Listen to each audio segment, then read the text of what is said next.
I'm being stopped everywhere I'm going because of the cars and the owners, but the cars are what's stopping me. First of all, tell me about the car, because it's an absolute beauty.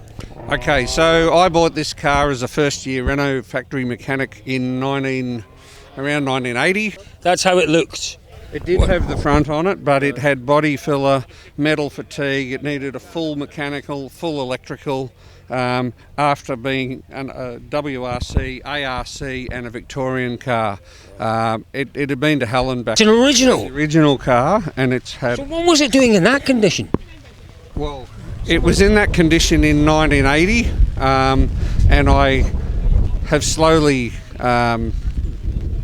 worked on the vehicle over time. I put it away in storage at my parents' farm for 35 years, and in the last 3 years got into this earnestly. More than that, everyone loves an original car, and it's just finding that balance, because this is utterly immaculate but original.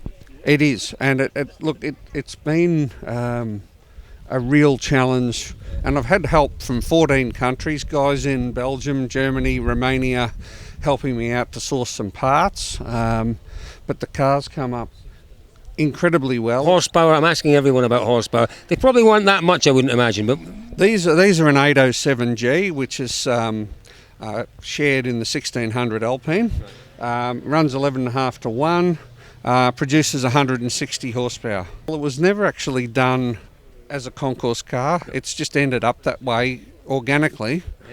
And I was approached to take it to Motorclassica in Melbourne early last year, and fortunately it had been painted by then, and it had maybe 80% of the parts had been restored, was sitting in storage.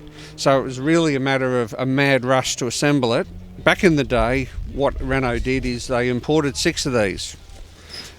They firstly imported one car in 1971, which Bob Watson drove, and then early on, it was campaigned in left-hand drive format. Then what they did is they got approval from Renault France to fund a works entry into the Safari. They also then chose as a promotional tool to bring in one of the cars to represent each of the major states of Australia. This car was not one of those. This was brought in for the Safari and remained a factory car for the next 2.5 years. And then was used basically in ARC and VRC events for the next 10 years, and then it basically was put out to pasture.